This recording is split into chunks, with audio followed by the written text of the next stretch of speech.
I admit, RFK is kind of a curveball for me. He's kind of like a Bill Maher in the sense that sometimes what he says is 100% spot on, could not have articulated it any better. And then he's out there nominating unknown people to be his vice president. He's out there, I think he still promotes the climate agenda to some extent. And so you always scratch your head a little bit. How can you be so right sometimes and so wrong the other times?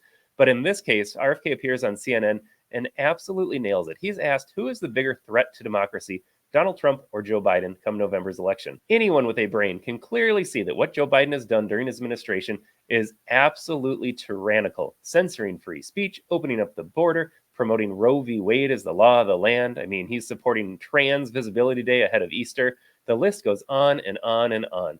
Let's not even forget that he's weaponized the entire deep state against Donald Trump and his supporters. And so anyone that says Donald Trump is a bigger threat to democracy, can you point to one thing during his 4 years as president already that saw democracy eroded even just a little bit? And then do the same thing to Joe Biden. It is obvious what is happening here. The media narratives are trying to paint the picture that Donald Trump is the threat, when, as RFK says, it is clearly Joe Biden. And this gets even better. We got this clip from Twitter, and Elon Musk wrote underneath that Joe Biden doesn't even know what's going on. It is simply the far left machine. And I want to make this point too. Come November, whether it is Joe Biden, Big Mike, Gavin Newsom, whoever is the eventual Democrat presidential nominee, none of it matters because these people are all just cogs in a machine. You might think to yourself, well, Joe Biden is pretty bad, but look, they're running a different Democrat now.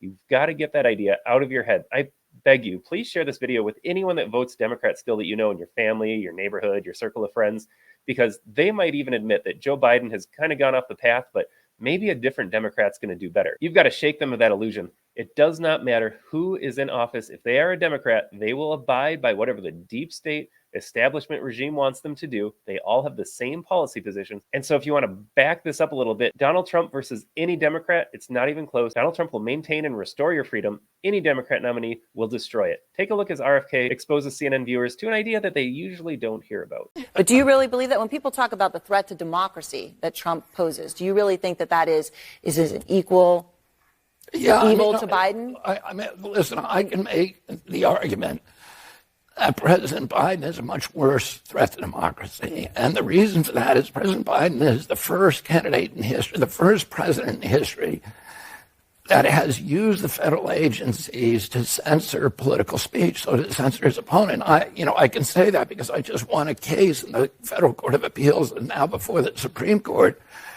that shows that he started censoring not just me. 37 hours after he took the oath of office, he was censoring me. No president in the country has ever done that. The greatest threat to democracy is not somebody who questions election returns, but a president of the United States who used the power of his office to force the social media companies, Facebook, Instagram, Twitter, to open a portal and give access to that portal to the FBI, to the CIA, to the IRS, to CISA, to NIH, to censor his political critics. President Biden, for the first president in history, to use his power over the Secret Service to deny Secret Service protection to one of his political opponents for political reasons. He's weaponizing the federal agencies. Those are really critical threats to democracy. Donald Trump, of course,